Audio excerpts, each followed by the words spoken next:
Bonjour à tous et bienvenue pour un nouvel épisode autour des différences interculturelles. Je suis Adrien Schilling, votre... Et je vous invite à prendre place, prendre une tasse de thé, prendre un café pour vous mettre un peu en arrière et en apprendre un peu sur les différences culturelles ou interculturelles entre la France et l'Allemagne. Et aujourd'hui, en ce moment, je suis en train de faire pas mal de vidéos qui sont surtout un peu des fondamentaux de la base de l'interculturel pour mieux comprendre de quoi est-ce que l'on parle exactement quand on parle de l'interculturel et quels sont les problèmes auxquels nous faisons face, quels sont les challenges auxquels nous faisons face et qu'est-ce que concrètement nous pouvons faire pour résoudre ces problèmes. Euh, et dans l'interculturel, il y en a qui remontent, qui sont systématiques. Alors, on me fait remonter des sujets qui sont systématiques, mais il y a aussi énormément de mythes dans le domaine. Et le mythe numéro un que j'ai envie d'adresser aujourd'hui, c'est le problème de la langue. Parce que quand je pose la question, quelle est la cause numéro une des tensions interculturelles, on va me dire que c'est un problème de langue. C'est-à-dire que le sous-entendu, c'est si nous parlons la même langue, alors tout serait plus simple et tout irait mieux. Eh bien non. Trop de cas existent où juste cela ne se vérifie pas du tout. Et donc, si cela ne se vérifie pas, alors quelle serait donc la cause numéro une des tensions interculturelles? Et la réponse, je vous l'ai dit tout de suite, ce sont les virus émotionnels. Alors qu'est-ce que sont les virus émotionnels? Eh bien, c'est tout ce qui vous empêche, vous là aujourd'hui, tout ce qui vous empêche de jouer carte sur table. Tout ce qui vous empêche d'être authentiquement vous, d'avancer en confiance, de faire confiance à votre interlocuteur pour résoudre de la manière la plus efficiente, efficace, les sujets auxquels vous faites face. Alors, quand vous gérez une filiale, quand vous gérez une équipe qui est composée de différentes cultures, eh bien, souvent, nous mettons en place des process, des standards. Nous discutons des outils que nous allons utiliser, des process que nous allons mettre en place, de la langue que nous allons parler. Nous traitons surtout des sujets d'ordre matériel, d'organisation. Mais très peu de sujets d'un ordre immatériel sont traités. Et dans, dans la réalité immatérielle de toute forme de collaboration, eh bien, il y a tout un pan, tout un ensemble de sujets qui peuvent générer soit de la motivation, de l'énergie, de l'engagement, du dévouement, qui peuvent être source de complicité, qui peuvent être source de synergie. Mais vous avez aussi dans cette réalité matérielle tout un pan de sujets qui peuvent au contraire vous scléroser, vous bloquer, qui peuvent générer des peurs et qui empêchent les collaborateurs de réellement participer comme ils le pourraient. Et c'est très très important parce que vous le savez probablement même mieux que moi. C'est pas parce que vous avez pris une décision, c'est pas parce qu'il serait bien de travailler ensemble que l'on va travailler ensemble. Hein, c'est-à-dire si vous êtes dans l'interculturel, si vous travaillez avec des équipes de cultures différentes, vous l'avez vécu. C'est pas parce que cela fait sens, comme on dit, ou c'est pas parce que cela serait bien que vous réussissez à aligner des équipes à regarder dans une même direction. Alors, il y a un idéal quand on travaille dans l'interculturel, il y a un idéal que je vais vous décrire et qui va peut-être me faire un peu sonner comme un petit bisounours. Euh, mais je me dois de le faire parce que, de un, parce que c'est une réalité, ça peut être une réalité opérationnelle pour vous si vous le voulez. Euh, et de deux, en fait, c'est tout simplement ma responsabilité. Euh, alors, c'est quoi cet idéal de l'interculturel? L'idéal, c'est un environnement dans lequel vous êtes, un environnement de coopération, quand vous êtes dans l'interculturel, où il y a deux cultures qui font face, ou peut-être même plus, et même, j'ai envie de même de dire, si vous êtes dans le multiculturel, peu importe, c'est un espace de confiance. Qu'est-ce que j'entends par là? Prenez n'importe quelle relation professionnelle qui marche particulièrement pour vous. Une relation dont vous êtes fier, une relation sur laquelle vous pouvez bâtir. Si vous prenez cette relation et que vous la détriquetez, si vous analysez les fondements de cette relation, vous allez constater qu'il y a quelque chose de fondamental à cette relation qui est la confiance. Alors vous allez me dire, bah oui, évidemment, c'est logique. Moi, je fais toujours très attention quand on me dit, bah oui. Parce que l'évidence est souvent significatif de quelque chose qui, qui est comme automatisé. Quand quelqu'un me dit, mais évidemment, ça veut dire que c'est si évident pour la personne qu'elle ne sait même plus ce que c'est que de vivre sans. Et c'est un peu comme l'air. On a besoin d'air pour vivre. Vous allez dire, bah bien sûr, oui, mais c'est essentiel. C'est pas un détail. On n'y pense pas tant qu'on respire. Euh,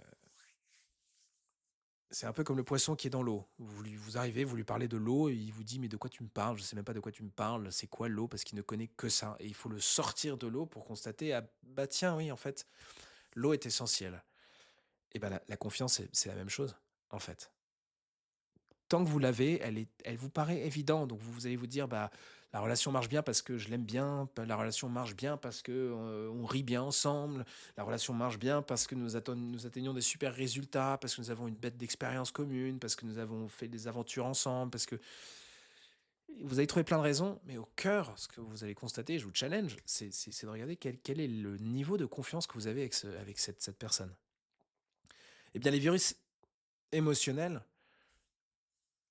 s'attaque à cet idéal d'un espace de confiance. Le virus émotionnel, concrètement, rentre dans cet espace où devrait régner la confiance et va installer un contexte de méfiance. Un contexte de méfiance qui va de plus en plus attiser des peurs. Et vous allez jouer un peu moins carte sur table. Et vous allez être plus stratégique. Vous allez réfléchir à 3 fois avant de dire quelque chose. Et vous allez vous compliquer la tâche. Hum, Alors vous allez me dire, c'est tout à fait normal dans le milieu des affaires. Oui, ça l'est. Mais je pense que le drame dans l'interculturel, c'est pas de devoir à certains moments être stratégique. C'est de devoir perdre du temps dans des procès d'intention et dans des faux débats, alors que ces procès d'intention et ces faux débats n'ont pas lieu d'être, ne devraient pas être. Donc le cœur en fait de mon travail, très brièvement, parce que je ne veux pas m'attarder là-dessus là tout de suite. Le cœur de l'état d'esprit de notre travail, de mon travail avec vous, de toutes ces vidéos est toujours la même chose, c'est de revenir à ce pragmatisme, j'ai envie de dire. C'est-à-dire que si vous devez avoir des conflits interculturels, si vous rentrez dans le dur avec vos partenaires professionnels, avec vos collaborateurs, avec des sous-traitants, qui que ce soit, ou avec tout simplement votre maison mère, eh bien, assurez-vous que ce soit pour des bonnes raisons et que le malentendu ait pu être mis de côté. Voilà, non, il n'y a pas de malentendu, nous ne sommes tout simplement pas d'accord. Je vous garantis que dans 99% des collaborations, des coopérations que je traite, ce n'est pas le cas. La plupart des conflits sont dus à des virus émotionnels qui se sont installés, qui pourraient être évités. Et donc, l'enjeu quand on est dans l'interculturel, c'est que nous avons des repères qui sont si différents. Je vais vous donner un exemple très concret pour que cela soit plus palpable. Avant toute forme de collaboration, de coopération, même j'ai envie de dire entre franco-français, il y a d'abord une rencontre qui a lieu. Vous rencontrez quelqu'un. Et donc, admettons, donc vous êtes français, vous allez rencontrer dans ce cas-là, un partenaire, un collaborateur qui est allemand. Dans ce cas-là, elle est allemande. Appelons-la Greta. Alors, Greta, c'est bien allemand. Vous ne la connaissez pas, vous allez la rencontrer. Bien évidemment, vous vous dites, je n'ai pas de préjugés. Et donc, vous rentrez dans la première interaction. Mais avant que cette personne soit Greta, elle est allemande pour vous. Et il est impossible pour notre cerveau de ne pas mettre des gens ou une situation dans une certaine case. Le cerveau humain est structuré pour ça, à reconnaître ce que nous appelons des patterns. Vous rentrez dans une salle et vous vous dites, tiens, ça c'est une table, ça c'est une lumière, ça c'est une personne. Vous ne pouvez pas faire autrement que d'identifier et catégoriser tout ce que vous voyez pour donner du sens au monde que vous observez et pour ensuite vous-même pouvoir naviguer le mieux possible dans ce monde. Donc ça, c'est pas français, c'est pas allemand, c'est humain. Dans l'interculturel, le pattern que nous identifions au début, c'est d'abord de dire, OK, je vais rencontrer une personne, quels sont les éléments qui vont me permettre de me positionner de la meilleure manière, c'est-à-dire de naviguer de la manière la plus efficiente. Eh bien, quand vous avez un point d'accroche aussi fort qu'une culture différente, eh bien, vous allez vous y attacher. Donc pour vous, eh bien, qu'est-ce que ça veut dire quand vous allez rencontrer une Allemande? Ah, parce que Greta, avant d'être une personne à part entière, elle est donc allemande. Qu'est-ce que ça signifie? Et donc, je vous renvoie réellement la question. Qu'est-ce que ça signifie quand vous rencontrez un Allemand dont vous ne connaissez rien d'autre que sa nationalité? Alors, vous allez peut-être me dire que tout ce qui vous vient, ce sont des petits détails du folklore, parce que vous dites: «Oui, OK, donc qu'est-ce que je sais des Allemands?» Eh bien, ils aiment la bière.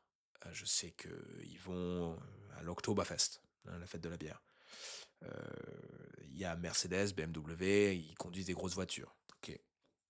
Ils sont bien organisés. Hem, j'ai vu la Grande Vadrouille. Heu, puis il y a une histoire qui est un peu compliquée. Hem, vous voyez, ce sont des bribes, des petites informations, mais qui sont là. Alors peut-être pas consciemment, mais au fond, dans l'arrière-plan, qui structurent votre pensée et qui va donc créer une attente particulière, hein. On va par exemple attendre la rigueur, allemande qui est tellement connue, c'est le mythe allemand de la rigueur allemande, tellement attendue que lorsqu'elle n'est pas au rendez-vous, beaucoup de Français sont entièrement déçus. Ils se disent: «Mais qu'est-ce qui se passe?» Alors bah, cet étonnement provient du fait qu'il y a une attente qui va donc structurer la manière dont vous allez percevoir les éléments, l'interaction et qui va ensuite vous aider à naviguer plus ou moins de manière efficace dans l'environnement dans lequel vous êtes. Donc cette rencontre, avant que vous rencontriez Greta, qu'est-ce que ça veut dire d'être allemand? Et de la même manière, de l'autre côté, se pose la même question. Pour Greta, qui êtes-vous? Avant d'être qui vous êtes, avant d'être Michel ou Jeanne, vous êtes d'abord français ou française. Qu'est-ce que ça veut dire? Et dans ces perceptions que nous avons, dans ces attentes que nous avons l'un de l'autre, se cache tout le terreau dans lequel vont probablement se créer des virus émotionnels. Je vais vous donner un exemple concret donc de cette rencontre. Admettons que vous êtes dans cette rencontre pour brainstormer sur un projet, brainstormer d'un sujet, une idée qui avait été lancée, probablement d'une fusion ou une idée de fertilisation croisée, d'une manière ou d'une autre. Vous voulez collaborer ensemble, vous voyez des synergies potentielles. Et donc vous vous rencontrez pour parler de cette idée.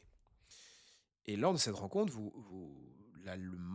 l'allemande dans ce cas-là, Greta, ouvre son ordinateur et présente 100 slides. Qu'est-ce que vous allez automatiquement vous dire quand vous voyez qu'une présentation, enfin que cette amende vous présente 100 slides de contenu? Qu'est-ce qui automatiquement se passe dans votre esprit?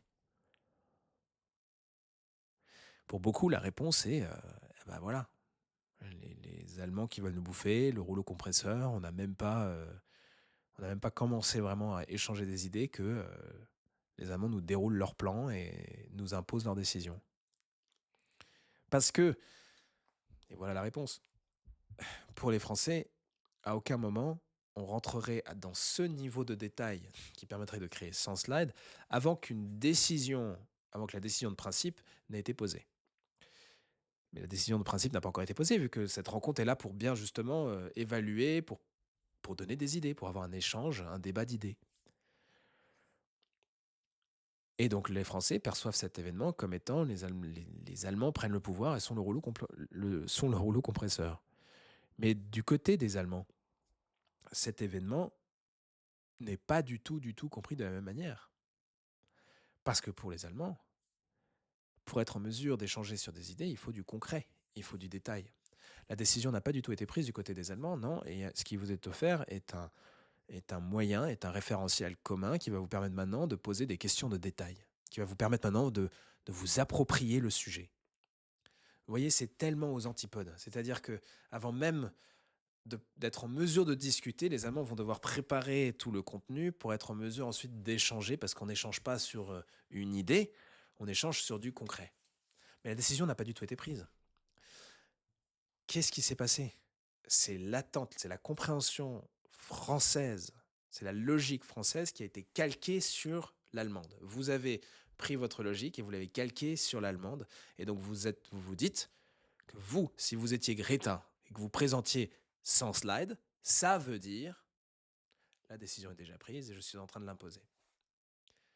Eh bien non, il y a erreur. Mauvaise lecture. Énorme malentendu.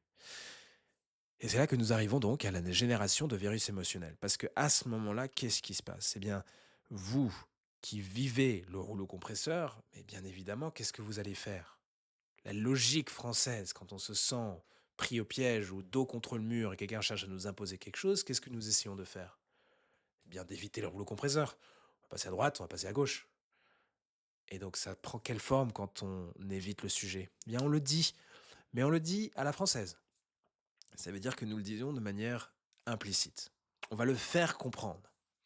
Dans notre langage corporel, on va se mettre plutôt en retrait, on va croiser les bras, on va plutôt commenter avec des si vous voulez, pourquoi pas, c'est une idée. Mais nous allons montrer par toute notre attitude que nous ne sommes pas d'accord. Et donc, en soi, en tant que Français, nous aurons été mais très très clairs. Je ne suis pas d'accord avec ton projet, cher Allemand, chère Allemande dans ce cas-là.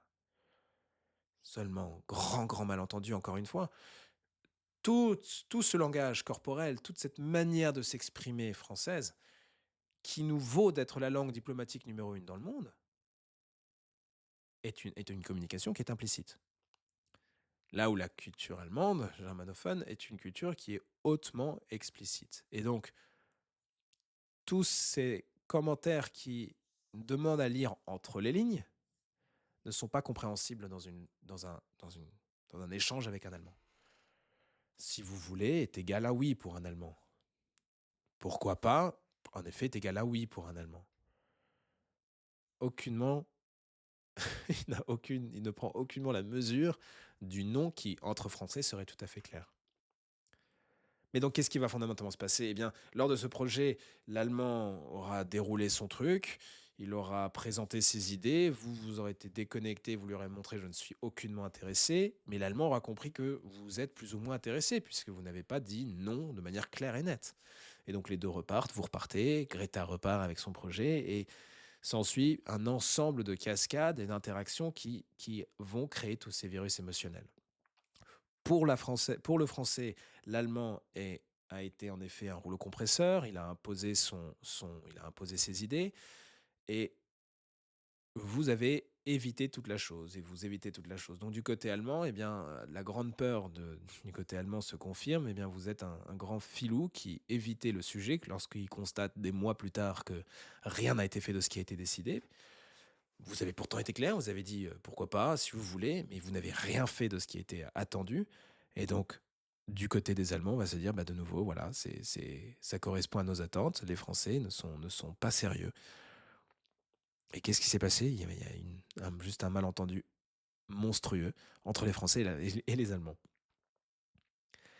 Et ces malentendus créent donc des virus qui vont se répandre. Et c'est ça le cœur du sujet dans l'interculturel. Si aujourd'hui vous n'arrivez pas à vos fins, là où vous en êtes, si aujourd'hui vous souffrez de la relation, si vous êtes sous pression constante, eh bien ce n'est pas parce que vous parlez pas l'allemand ou parce que les Allemands ne parlent pas français. C'est pas la raison. La raison, c'est parce qu'il y a un passif historique qui s'est installé probablement. C'est parce qu'il y a des malentendus qui sont classiques, qui sont structurels. Et la solution, elle sera toujours la même chose. La solution, sur le principe, elle est simple, mais elle n'est pas facile. Parce que la solution, elle demande à tous les intervenants de respecter l'autre. Ah, c'est un grand mot qui aujourd'hui est probablement galvaudé. Parce que de quoi est-ce qu'on parle quand on parle de respect? Mais pour le dire de manière la plus claire et sans équivoque possible, quand on respecte une autre personne, on part donc du principe que la personne est logique dans sa manière d'appréhender le monde. Et donc, par définition, elle n'est pas idiote, elle n'est pas bête. On part du principe que il y a des raisons qui sont logiquement appréhendables, qui sont compréhensibles, qui sont peut-être pas les miennes, mais que c'est cohérent, que le comportement est cohérent. Ce qu'on a beaucoup de mal à respecter, ce sont des comportements incohérents. Souvent, si vous creusez pourquoi, si vous ne respectez pas quelqu'un, c'est un autre sujet, mais si- constatez-le vous-même. Quand vous ne respectez pas quelqu'un, vous allez constater qu'il y a un manque de cohérence. Il y a quelque chose entre ce qui est dit et ce qui est fait qui ne colle pas. Respecter ne veut pas dire accepter. Ça veut dire que c'est pas parce que que vous voyez dans l'autre une logique à part entière que vous êtes obligé d'y apposer votre oui. Mais respecter signifie que l'autre se sent pris en compte entièrement et donc pas juger. Comment ça se génère ce respect?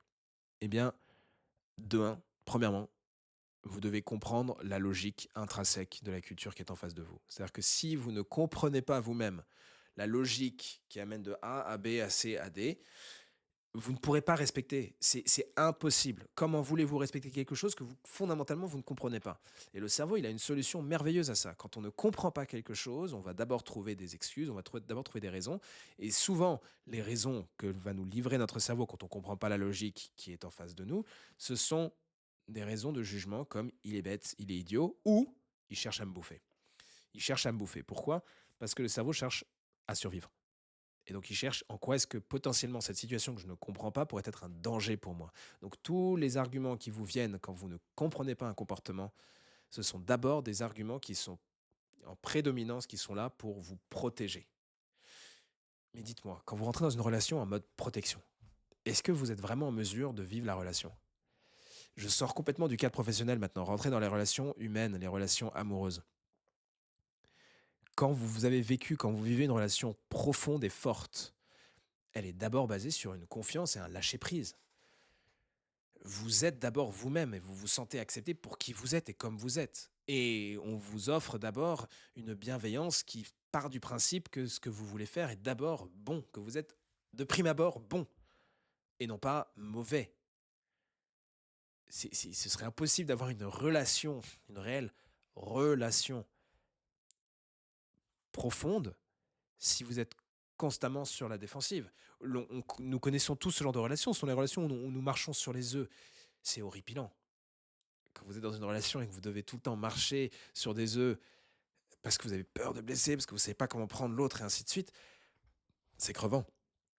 Alors oui, parce qu'on n'est pas maintenant dans le... Là, nous sommes maintenant partis dans le cadre personnel, alors que nous parlions avant du cadre professionnel, mais croyez-moi, c'est exactement la même chose qui se perd. Si vous n'êtes pas dans un état de confiance avec votre interlocuteur, eh bien vous serez dans une défensive. Donc si votre cerveau, neurobiologiquement, est d'abord en quête de protéger son énergie, se protéger d'abord soi-même, eh bien, les premières réponses auxquelles vous, les premières réponses que vous livrez à votre cerveau quand vous ne comprenez pas une situation, ne seront, dans la plupart des cas, ce ne seront pas les bonnes réponses. Pourquoi est-ce qu'on se comprend pas? Eh ben, bien sûr, parce que l'allemand veut me bouffer. Pourquoi est-ce qu'on se comprend pas? Eh ben, bien sûr, parce qu'il veut mon poste. Ben, bien sûr, parce qu'il veut nous imposer ses décisions. Ben, bien sûr, parce qu'en fait, ça cache quelque chose. En fait, il arrive avec une idée, mais en fait, il va nous prendre quelque chose. Et toutes ces raisons que nous donne le cerveau, je vous le redis, je- peut-être que je vais mettre un peu d'eau dans mon vin. Bien sûr qu'il y a aussi des mauvaises personnes. Ou bien sûr qu'il y a aussi des mauvaises intentions. Mais d'abord, souvent, même ces mauvaises intentions, elles proviennent d'un malentendu dans beaucoup de cas. Et surtout, dans mon expérience, ce sont les cas les plus minimes. Dans l'interculturel et dans la coopération interculturelle internationale, il y a surtout des virus émotionnels, des malentendus, qui génèrent ensuite des volontés de revanche. Oui. Qui génèrent ensuite des volontés de d'aller regagner sa dignité parce qu'on s'est senti marcher dessus. Il y a énormément de répercussions que cela peut avoir. Et donc, tout l'enjeu, c'est de déminer le passif historique pour être en mesure ensuite de mieux décoder les comportements que vous voyez en face de vous, pour comprendre que, dans l'exemple que je vous ai nommé, non, elle ne cherche pas, Greta, à vous imposer sa décision avec ses 100 slides. Elle cherche à mettre une base qui va vous permettre maintenant de rentrer dans le détail et de faire ce que les Allemands appellent la Auseinandersetzung. Démonter la chose, de détricoter la chose pour vraiment s'approprier le projet, quitte à un moment donné dire non ou dire oui, ou dire on va changer, on va aller plutôt dans cette direction ou plutôt ici. Donc les attentes sont tellement, tellement à l'opposé que le malentendu s'installe et que les virus émotionnels se développent. Donc vous l'aurez compris, ce n'est pas la langue qui est le premier problème des relations interculturelles, non, ce sont les virus émotionnels. Donc peut-être que vous pouvez, partant de cette vidéo, euh, prendre une minute. Prendre une minute pour faire un petit exercice de réflexion qui est vraiment sur la base de ce que vous avez appris et compris aujourd'hui. Qu'est-ce qui aujourd'hui, dans les relations, prenez une relation, en quoi est-ce que vous n'avez pas confiance dans la personne? En quoi est-ce que vous avez peur? Peut-être formuler différemment. Heu, Qu'avez-vous peur de perdre? Non, vous n'avez pas besoin d'en parler à qui que ce soit, vous n'avez pas besoin de le partager. Faites-le pour vous, c'est un exercice de réflexion pour vous. Vous ne pouvez pas avoir tiré parti de la relation dans laquelle vous vous trouvez aujourd'hui, qui est une relation avec une maison mère allemande. Vous ne pouvez pas tirer parti de cette relation le plus possible si vous n'êtes pas dans un si vous n'avez pas mis tout de votre côté pour être en confiance avec vos partenaires allemands.